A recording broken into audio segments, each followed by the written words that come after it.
journal article for my evolution class. It was discussing competing theories on the exact definition of a species, and I was falling asleep until the line, "We are in an intense period of navel gazing." Navel gazing is defined as excessive introspection and is something our generation, the millennials, is often criticized for doing. Just endlessly pondering life while delaying graduation and wandering around in circles. The reason why we can be characterized as navel gazers is because I think more than ever, we have so many opportunities as a highly educated and super connected generation. It makes sense we often navel gaze to try to figure out our role. For most of us here, metaphorically navel gazing has led us to find a desire within ourselves to contribute positive change in the world. Then the questions start. How can I do that? Where do I begin? Who do I talk to? What should I do? Is that belly button lint? But this is where GlobeMed comes in.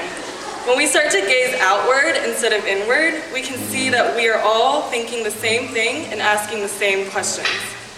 We come to realize how our connections can fuel the change we seek to enact. To me, this is the student momentum, but more about this momentum a little bit later.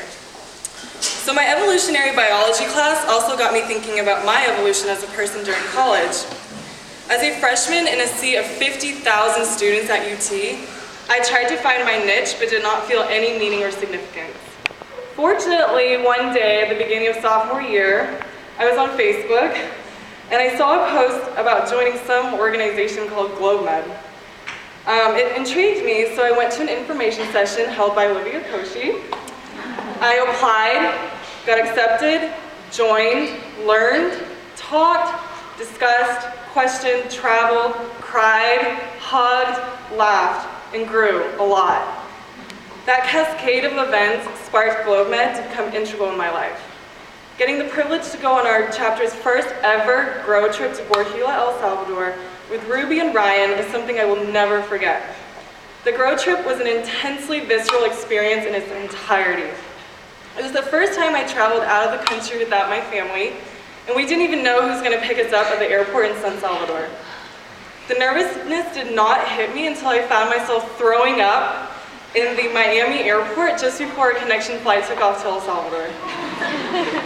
This anxiety quickly dissipated after we landed and saw a woman smiling and waving vigorously at us. Although this was our first time meeting Marlene Cruz, the head nurse of our partner clinic, I felt instantly at home. I'm sure y'all have all experienced this instantaneous feeling of connection in some sense, like the first time you heard your partner's voice, or even this weekend when you connected with someone at Summit. No matter how small the moment may seem, it lays the foundation for true partnership.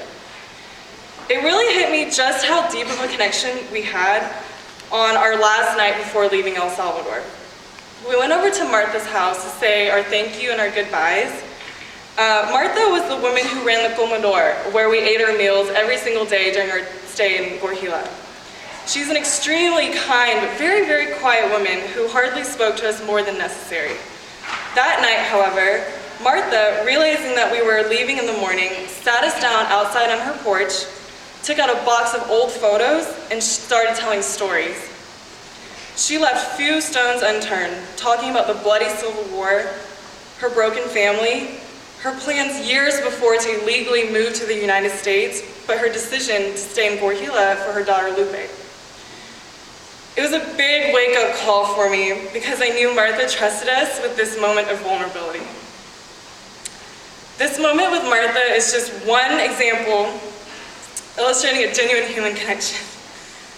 Shuffle through your memory, and I know you'll find that each one of you have a certain Martha in your life. Somebody you have connected with who changed your perception of the world, and some way to motivate change within you to change the world. It may have been a while ago, or maybe it was just a few hours ago. Connections. This is the power of the student momentum. We are so highly connected such that research has shown what your friend's friend's friend does will impact you in some way or another, whether or not you're aware of it. This research states that on average, each one of us has 3 degrees of influence. so that whatever we say or do will ripple through our social networks and impact those at least 3 degrees removed from us. Just imagine the sheer power of this. There are about 300 students at Summit, each one of us with 3 degrees of influence. But you have your entire chapter back home, and that's about 2,000 students, each with 3 degrees of influence. But wait, don't forget about your partner organizations, 50 in 19 countries, all of them having on average 3 degrees of influence too. I'm not good at math, but I know that with GlobeMed alone, we hold in our hands the power to shape the future.